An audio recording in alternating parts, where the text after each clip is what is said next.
This is Unit 4, Lesson number 2. We're still working with complex numbers. The last lesson we broke them down. This lesson we are going to be multiplying them, adding them, subtracting them.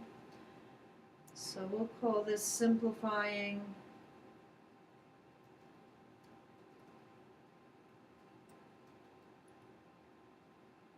with complex numbers. Adding, subtracting, multiplying. Okay, we're actually going to start off with multiplying. So let's take a look at number 1. Seems pretty basic. 8i times 3i. The rules don't change even though they're complex numbers. If the bases are the same, you keep the base, add the exponents with the variables. So I'm going to do 8 times 3, which is 24. I times I is I squared. So here's the rule with complex numbers. You can never leave an answer that has an I squared, an I cubed, an I to the 4th, an I to the 5th, and so on. The lowest exponent an answer can have is I to the 1st power, or just I. So the rule is, when you have an I squared, so there's only 2 rules for this unit. One is the square root of a negative 1. The square root of a negative 1 is I. And then here's the second rule. I squared is equal to negative 1. I squared is equal to negative 1. And this rule actually matches the rule of the square root of a negative 1 is I. Same thing. So, wherever we see an I squared, I'm going to be substituting in a negative 1. I'm going to take this I squared, put in a negative 1. This is 24 times I squared, so 24 times negative 1 is giving us negative 24. Number 2. Suppose we have something like this. I've got negative 4i, and that whole quantity is raised to the 2nd power.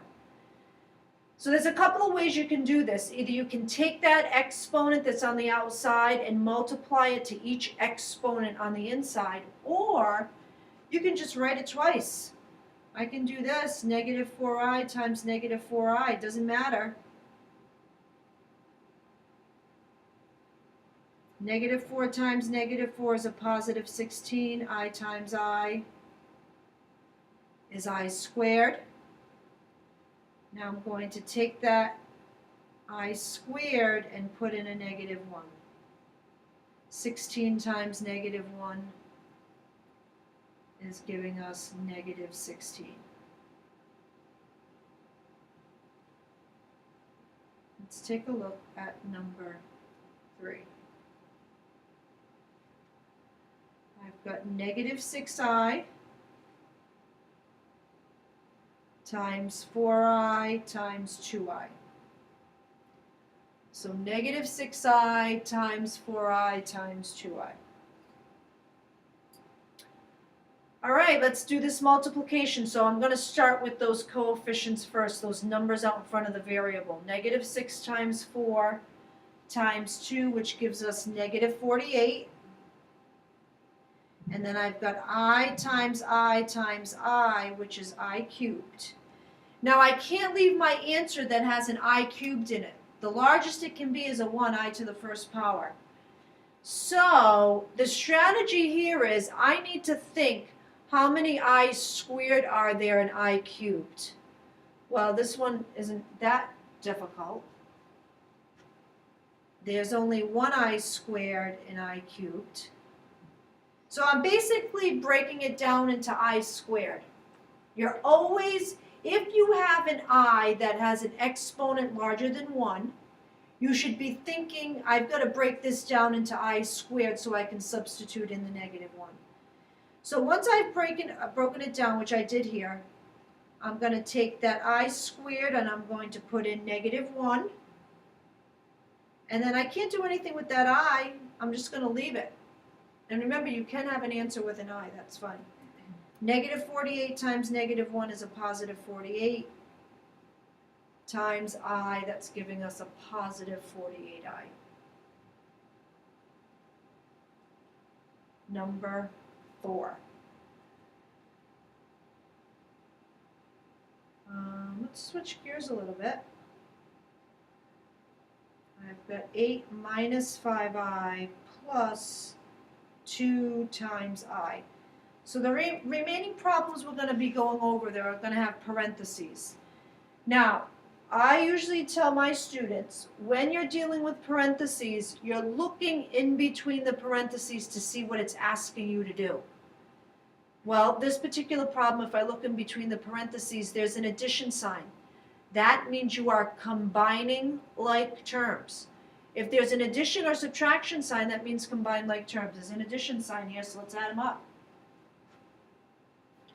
8 plus 2, that's giving us 10.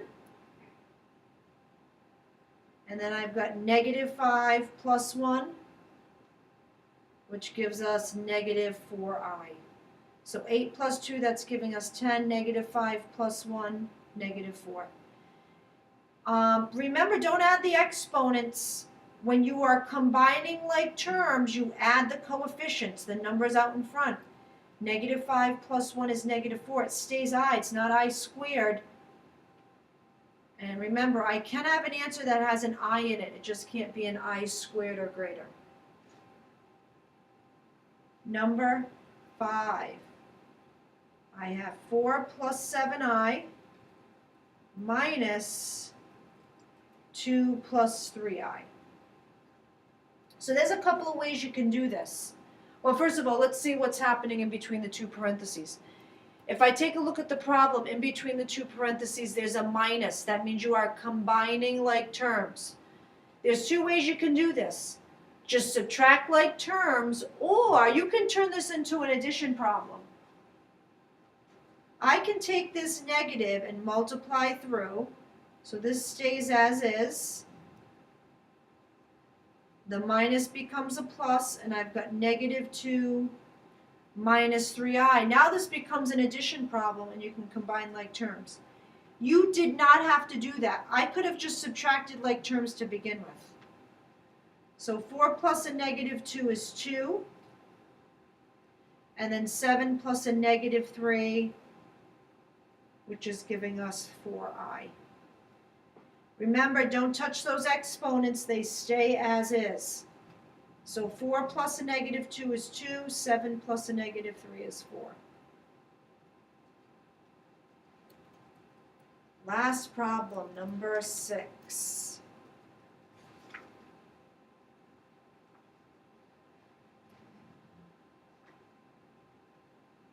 We have 8 plus 5I times 2 minus 3I.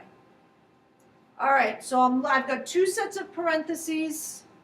I'm looking to see what's happening in between the two parentheses. Well, there's no symbol there. That means it's multiplication. I've got a binomial times a binomial. I've got two terms, two terms. I've got two options. Either I can use FOIL or I can use box.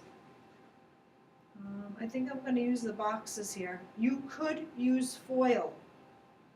It doesn't matter. I have 8 and 5I here, 2 and negative 3I here.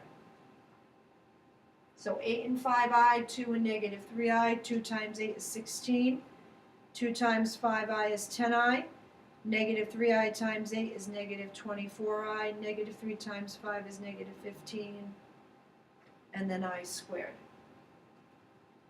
Negative 3 times 5 is negative 15, I times I is I squared. Here are my like terms. Negative 24 plus 10, that's giving us a negative 14i. I just rewrote that 16. And then I've got minus 15i squared. So one, I'm looking to see, are there any like terms? No. The next thing I'm looking for is, are there any i's that has an exponent larger than 1? Yeah, right here. This is I squared. So I know I've got to change that I squared to a -1.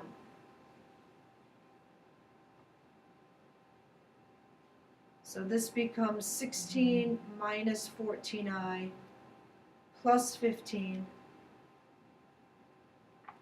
Now I've got some like terms.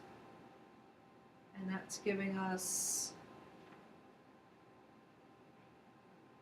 -14i plus 31. Or I could have written 31 minus 14i. Either is correct. And that's Unit 4, Lesson 2.